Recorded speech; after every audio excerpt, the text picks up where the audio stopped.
Hello friends, welcome back to my YouTube channel cricket with logo.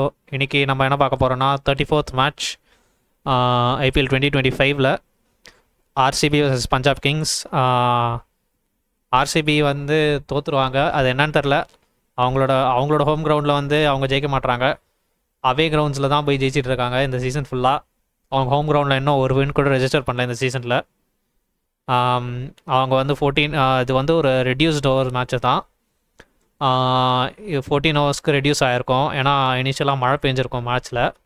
So அதனால் 14 ஹவர்ஸ்க்கு reduce பண்ணுறாங்க. 14 ஹவர்ஸில் வந்து 95 for 9 அது கொலாப்ஸ்ன்னு சொல்லலாம் ஆக்சுவலாக. ஸோ பஞ்சாப் கிங்ஸ் வந்து அதை 12.1 ஹவர்ஸ்லேயே முடிச்சிருவாங்க ஈஸியாக. ஸோ அது என்னன்னு பார்க்கலாம். நம்ம ஸ்கோர் கார்டு வந்துடலாம். அவங்க வந்து ஃபில் சால்ட்டுக்கும் விராட் கோலிக்கும் ஒரு நல்ல கேம் பிளான் செட் பண்ணி வச்சுருப்பாங்க. அது நான் சொல்கிறேன் இப்போ என்னன்ட்டு. இப்போ நீங்கள் பார்க்குறது வந்து ஃபில் சால்ட்டோட ஸ்டான்ஸு. ஸோ நீங்கள் பார்த்தீங்கனாலே தெரியும், அவர் கொஞ்சம் ப்ரீவியஸ் வீடியோவில் வந்து இவருக்காக சொல்லியிருப்பேன்னு நினைக்கிறேன். ஒரு ஓப்பனர் யார் அபிஷேக் சர்மாக்காக சொல்லியிருப்பேன். அவரும் இந்த மாதிரி தான் கொஞ்சம் ஓப்பன் ஸ்டான்ஸில் நிற்பார், கொஞ்சம் லெக் ஸ்டம்பில் நின்று. ஸோ இவரும் வந்து அதே ஃபார்மில் தான் யூஸ் பண்ணியிருக்காரு. ஓப்பன் ஸ்டான்ஸில் நின்று நல்லா லெக் சைடில் ஸ்விங் பண்ணுவார். ஸோ அதுதான் வந்து இவரோட டேலண்ட்டு. ஸோ நீங்கள் பார்த்தீங்கனாலே தெரியும், இந்த மாதிரி நின்றுட்டு லெக் சைடில் ஸ்விங் பண்ணுவார். ஆனால் என்ன பண்ணுவாங்கன்னா, ஹர்ஷ்தீப் சிங்கை வந்து இந்த எண்ட்லேருந்து கொண்டு வந்து அக்ராஸாக போட வைப்பாங்க. லைக் இந்த எண்ட்லேருந்து இப்படி போகிற மாதிரி இங்கே பிச் பண்ணி இப்படி போகிற மாதிரி போட வச்சுருப்பாங்க. அண்ட் அது வந்து ஒர்க் ஆச்சு. ஏன்னா இப்படி பிச் பண்ணி இப்படி போகிறப்போ வந்து அவர் ஒரு புல் ஷாட் மாதிரி ஒரு ட்ரை பண்ணுவார் அகெயின்ஸ்ட் த ஸ்விங்கு. ஏன்னா இது வந்து அவுட் ஸ்விங் ஆகுது, against the swing, against the angle வேறு. ஸோ பால் வந்து கொஞ்சம் பவுன்ஸ் வேறு ஆகும். ஏன்னா ஹர்ஷ்தீப் சிங் வந்து கொஞ்சம் ஹைட்டுன்றதுனால கொஞ்சம் பவுன்ஸ் வேறு ஆகும். ஸோ பால் வந்து பேட்டோட மேல் பகுதியில் போடும், like upper half of the பேட்டில் போடும். அதனால் வந்து பால் சரியாக போகவே போகாது. ஆக்சுவலாக 30 yard சர்க்கிள் கூட தாண்டாது. இங்கேயே ஒரு கீப்பர்கிட்டே பிடிச்சிடுவாங்க. ஸோ அது வந்து ஒரு நல்ல கேம் பிளான் ஆக்சுவலாக சால்ட்டுக்கு அகேன்ஸ்டாக. ஏன்னா சால்ட்டு தான் வந்து மற்ற டீம்ஸ்க்கெலாம் வந்து ப்ரெஷர் போட்டுட்டு இருந்தார் அவரோட அக்ரெசிவ் ஸ்டார்ட் வச்சு. ஸோ அவங்க வந்து சால்ட்டுக்கு வந்து ஒரு நல்ல கேம் பிளான் எடுத்துகிட்டு வந்திருக்காங்க அப்படின்னு சொல்லலாம். ஓகே, இப்போ அடுத்து வந்து நம்ம விராட் கோலியோட இதை பற்றி பார்த்துடலாம், விக்கெட் பற்றி பார்த்துடலாம். அவரும் அதே மாதிரி தான். அவர் வந்து என்ன பண்ணுவார்னா, கொஞ்சம் இறங்கி வருவார், ஹர்ஷ்தீப் சிங் போடுவார். ஹர்ஷ்தீப் சிங் போடும்போது இறங்கி வரதை பார்த்த உடனே அவர் வந்து கொஞ்சம் இங்கே ஷார்ட்டாக பிச் பண்ணுவார். இங்கே பிச் பண்ணிட்டு போயிடும் பால். இங்கேருந்து இப்படி வந்து இப்படி பவுன்ஸ் ஆகும். இப்படி பவுன்ஸ் ஆகும்போது அவர் எக்ஸ்பெக்ட் பண்ணல. ஸோ என்ன ஆச்சுன்னா, அவருக்கும் வந்து பேட்டில் ஹெவியாக பட்டுரும், மேலே போடும் பேட்டில் பட்டதுனால வந்து நேராக மிடானுக்கு கேட்ச் வந்துடும். ஸோ அதுவும் வந்து ஒரு நல்ல விக்கெட் தான். ஏன்னா ஹர்ஷ்தீப் சிங் வந்து கொஞ்சம் பார்த்துருவார் கோலி ஏறி வரது. ஏன்னா கோலி ஜென்ரலாகவே வந்து கொஞ்சம் ஏறி வந்து தான் ஆடுவார். அதை பார்த்து வந்து ஆன்டிசிபேட் பண்ணி போட்டார் அவர். ஸோ அதுவும் வந்து ஒரு நல்ல விக்கெட்டு. ஏன்னா இவங்க 2 பேர் தான் வந்து நிறைய ரன்ஸ் அடிச்சிருப்பாங்க ஓப்பனிங்கில். ஸோ அது ஒரு நல்ல மூவ். அடுத்து பார்த்துடலாம்.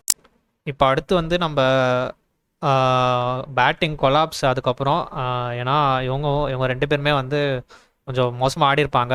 அதுக்கப்புறம் வந்து ரஜத் பட்டிதாரும் நீங்களே பார்க்குறீங்க, டிம் டேவிடும் தான் அடிச்சிருக்காங்க. ரஜத் பாட்டிதார் மிடில் அடிப்பார்.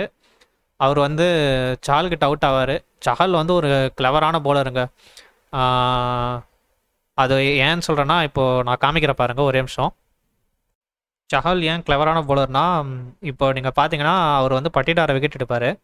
அவர் வந்து எப்படி எடுப்பார்னா, ஏன்னா அவருக்கு தெரியும் பட்டிடாரை வந்து முன்னாடியே பார்த்துருக்காரு ஆடுறத.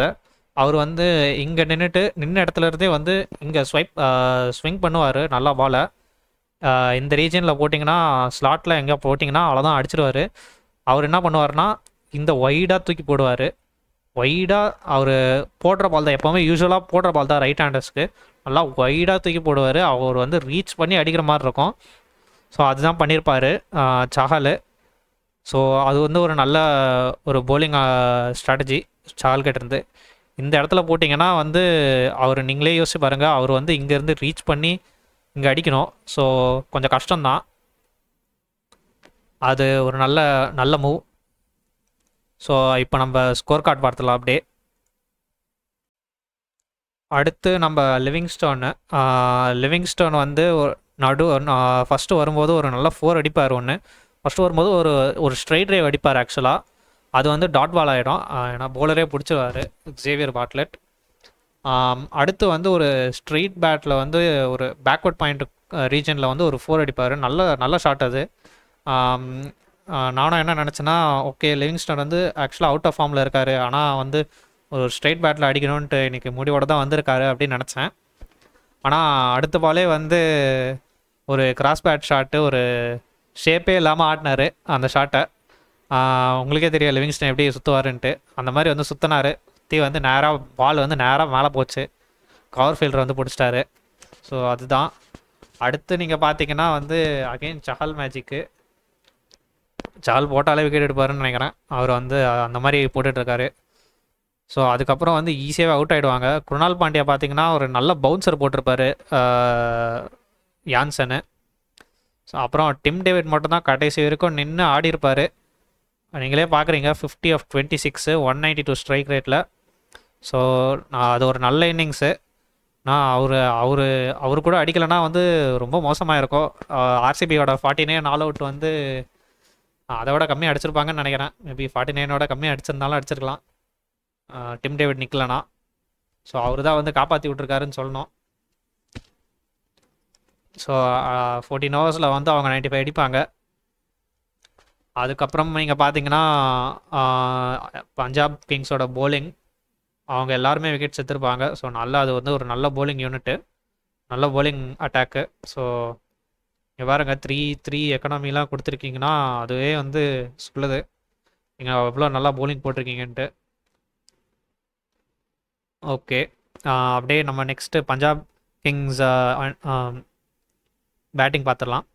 ஸோ ஃபஸ்ட்டு வந்து பிரியான் ஷாரியா அண்ட் பிரப்சிம்ரன் சிங். இப்போது இவங்களையும் வந்து ஹேசல்வுட்டும் புவனேஸ்வர் குமாரும் எடுத்திருப்பாங்க விக்கெட்ஸு. ஸோ அதுவும் வந்து ஆக்சுவலாக சூப்பராக எடுத்திருப்பாங்க. அது நான் எப்படின்னு சொல்கிறேன். ஸோ இப்போ நீங்கள் பார்க்குறது வந்து பிரியான் ஷாரியாவோட இமேஜ் தான். ஸோ அவர் பார்த்தீங்கன்னா வந்து இந்த மாதிரி வந்து ஒரு இந்த length, I mean short of length பாடிக்கு போட்டிங்கன்னா வந்து அவர் கொஞ்சம் ஸ்ட்ரகிள் பண்ணியிருக்காரு, அதாவது அக்ராஸ் த லைனு. ஸோ அதுதான் பண்ணியிருப்பார் ஜாஸ் ஹேசல்வுட், அவரோட நேச்சுரல் லைன் அண்ட் லெங்க்த்து கூட அது. ஸோ அதனால் வந்து என்ன பண்ணியிருப்பார்னா, இங்கேருந்து அவர் ரிலீஸ் பாயிண்ட் வந்து கொஞ்சம் ஹையாகவே இருக்கும். ஸோ அதனால் வந்து அவருக்கு எக்ஸ்ட்ரா பவுன்ஸ் கிடைக்கும். இங்கேருந்து இப்படி குத்தி இப்படி வரும் அவருக்கு பால். ஃபஸ்ட் பால் வந்து எட்ஜ் ஆகி 4 போயிடும். அடுத்த பால் வந்து நேராக மேலே போயிடும். ஸோ அதனால் வந்து ஒரு நல்ல விக்கெட் எடுத்திருப்பாங்க பிரியான் ஷாரியாவை. ஏன்னா நீங்கள் வந்து சிஎஸ்கேக்கு அகென்ஸ்டாக பார்த்தீங்கன்னா வந்து அவங்க வந்து லெஃப்ட் ஆர்ம் சீமஸை வச்சு இங்கேருந்து இங்கே கொண்டு போவாங்க பாலை. அவருக்கு வந்து அந்த விட்த் இருக்கும், நிறைய விட்த் இருக்கும் அடிக்கிறதுக்கு. ஸோ அவர் வந்து நல்லா ஃப்ரீ ஃப்ளோயிங்காக அடிச்சிடுவார். ஆனால் இப்போ ஆர்சிபி பார்த்தீங்கன்னா வந்து கொஞ்சம் கிராம்ப் பண்ணியிருக்காங்க அவரை. நீங்கள் ஆர்ச்சர் பார்த்தீங்கன்னா ஃபஸ்ட்டு மேட்ச்சில் வந்து டக் அவுட் ஆயிருப்பார் பிரியான் ஷாரியா. ஆர்ச்சர் பார்த்தீங்கன்னா கூட இங்கேருந்து கொஞ்சம் ஃபுல்லர் லெங்க்தாக போடுவார், இங்கே குத்தி வந்து இந்த ஹாஃப் ஸ்டம்பில் அடிக்கும். ஸோ அவருக்கு வந்து அந்த வெட்டு கொடுக்காமல் இருந்தீங்கன்னா இனிஷியலாக அவர் வந்து கொஞ்சம் ஸ்ட்ரகிள் பண்ணுவார். ஸோ அது நிறைய பேர் பண்ணலாம் அதை அவருக்கு அகெயின்ஸ்டாக அது ஒர்க் பண்ணலாம் அவர். ஸோ ஓகே, அது ஒரு நல்ல விக்கெட்டு. இப்போ நம்ம அடுத்து ஸ்கோர் கார்டு பார்த்துடலாம். இப்போது ஸ்கோர் கார்டில் வந்து நம்ம அடுத்து யார் இருக்கா, பிரப்சிம்ரன் சிங், அவரையும் வந்து அந்த மாதிரி தான் விக்கெட் எடுத்திருப்பாங்க. இதுவே கொடுக்க மாட்டாங்க, லைக் ரூமே கொடுக்க மாட்டாங்க. ஒரு விட்டு கொடுக்காம கிராம்ப் பண்ணி அவரையும் வந்து ஒரு ஃபால் ஷாட் ஆட வைப்பாங்க, ஒரு புல் ஷாட் மாதிரி. அதில் வந்து பேட்டில் ஹெவியாக போடும். ஸோ ஸ்ரேயாஸ் ஐயருக்கும் ஒரு பவுன்சர் போடுவார் ஹேசல்வுட்டு. பவுன்சர்னு சொல்ல முடியாது, அது ஆக்சுவலாக வந்து ஒரு பேக் ஆஃப் லெங்த் பால் தான், ஆனால் அது வந்து எக்ஸ்ட்ரா பவுன்ஸ் ஆகும். அது வந்து கொஞ்சம் ஹையாக வந்துடும், எக்ஸ்பெக்ட் பண்ண மாட்டார் ஸ்ரேயாஸ் ஐயர். ஸோ ஒரு கட் ஷாட் மாதிரி ஆடலான்னு போவார், ஆனால் அதுக்கு விட்டும் இருக்காது. ஸோ ஒரு எட்ஜு வாங்கி வந்து கீப்பரே வந்து பிடிச்சிடுவார். ஜாஷ் இங்கிலிஸ் அவரும் வந்து அதே மாதிரி ஒரு பால் தான், அவர் கொஞ்சம் ஹையாக வரும், கொஞ்சம் விடுத்து இருக்கும் ஆக்சுவலாக அவருக்கு, ஆனால் எட்ஜு வாங்கிடும். அந்த எக்ஸ்ட்ரா பவுன்ஸ்னால எட்ஜோ வாங்கி தேர்ட் மேனுக்கு போயிடும். சுயாஷ் சர்மா அங்கே தான் நிற்பார், ஈஸியாக கேட்ச் பிடிச்சிடுவார். அதுக்கப்புறம் ஆர்சிபி பேக் இந்த கேம்ன்ற மாதிரி இருக்கும். அதுக்கப்புறம் வந்து நேல் வதேரா வந்து ஒரு நல்ல இன்னிங்ஸ் ஆடிட்டு போயிடுவார். ஆக்சுவலாக நேல் வதேரா வந்து கொஞ்சம் லைட்டாக ஸ்ட்ரகிள் பண்ணார் சுயாஷ் சர்மாக்கு அகேன்ஸ்டாக. அதுக்கப்புறம் ஒரு ரிவர்ஸ் ஸ்வீப் அடித்து அவர் வந்து கான்ஃபிடென்ஸ் கெயின் பண்ணி அடிச்சிட்டாரு. அதுக்கப்புறம் வந்து சஷாந்த் சிங்கும் வந்து கொஞ்சம் ஆடிருக்கலாம். மேபி 1 ரன் 5 balls வந்து கொஞ்சம் அவரோட இன்னிங்ஸ் ஆடிருக்கலாம். ஏன்னா ஸ்கோரும் கம்மி தான். இங்கே மார்கஸ் ஸ்டாய்னஸ் வந்து கடைசி பாலில் வந்து ஒரு 6 அடிச்சுட்டு போயிடுவார். அவ்வளோதான் அந்த மேட்ச்சு. ஸோ டோட்டல் 12.1 overs வந்து முடிச்சிடுவாங்க. 98 for 5. மேபி இந்த 5 wickets வந்து லூஸ் பண்ணாமல் இருந்திருக்கலாம் அவங்க. நீங்கள் பார்க்குறீங்க அடுத்து பவுலிங் ஆஃப் ஆர்சிபி. புவனேஸ்வர் குமாரும் ஜாஷ் ஹேசல்வுட்டும் தான் நல்லா போட்டிருப்பாங்க. ஆக்சுவலாக பார்க்குறீங்க 2 wickets எடுத்திருக்காரு புவனேஸ்வர் குமார். அடுத்து வந்து ஹேசல்வுட் வந்து 3 wickets. இவர் தான் வந்து ரொம்ப நல்லா போட்டிருப்பார். ஏன்னா இங்கே பாருங்கள் 4.6 எக்கனாமி. அந்த short ball into the pitch போடுறப்போ வந்து சின்னசுவாமியில் வந்து அதுவும் நீங்கள் ஒரு டாலான பவுலராக இருக்கிறப்போ உங்களுக்கு ஒரு எக்ஸ்ட்ரா பவுன்ஸ் அட்வான்டேஜ் வேறு இருக்குது. ப்ளஸ் மழை வேறு பேஞ்சிருக்கு. மழை பெஞ்சதுனால வந்து கொஞ்சம் எப்படி இருக்குன்னே தெரியாது பிச்சு. ஸோ இந்த பவுன்ஸ் இருக்கிறப்போ கொஞ்சம் நல்லது தான். So that's it for today. அடுத்து நம்ம இப்போ டேபிள் பார்த்துடலாம். ESPN Cricket Info. Okay, IPL 2025 table end of the day. Okay, at the end of the day Royal Challengers Bengaluru P4 அவங்க ஒரு மேட்ச் தோற்றுருக்காங்க. இப்போது 7 matches played, 4 wins 3 losses. அந்த 3 losses-உமே வந்து சின்னசுவாமியில் தான். அதை தான் நீங்கள் நோட் பண்ணணும். அது வந்து கர்ஸா என்னன்னு தெரில. சின்னசுவாமியில் தான் போய் தோக்குறாங்க. 4 matches-உம் வந்து அவே மேட்சஸ் ஜெயிச்சுது. அது ஏன்னு தெரில. சின்னசுவாமியில் வந்தால் தோக்குறாங்க. அடுத்து நம்ம பஞ்சாப் கிங்ஸ் வந்து செகண்ட் பொசிஷனில் இருக்காங்க. நல்லா ஆடிட்டுருக்காங்க. 7 games 5 wins 2 losses தான். 10 points-ல இருக்காங்க. இப்போ 2 டீம்ஸ் தான் 10 points-ல இருக்காங்க, டெல்லியும் பஞ்சாபும். So okay, that's it for today. இந்த வீடியோ பிடிச்சிருந்தா லைக் பண்ணுங்கள். அதே மாதிரி உங்கள் ஃப்ரெண்ட்ஸ் யாராவது கிரிக்கெட் பார்ப்பாங்கன்னா வந்து அவங்களுக்கு ஷேர் பண்ணி விடுங்க. அவங்களுக்கு கொஞ்சம் யூஸ்ஃபுல்லாக இருக்கும். அவங்களும் பார்த்து கற்றுப்பாங்க. அதே மாதிரி சேனலை மறக்காமல் சப்ஸ்கிரைப் பண்ணுங்கள். இந்த மாதிரி நிறைய கிரிக்கெட் கண்டென்ட் வீடியோஸ் வேணும் தான் உங்களுக்கு.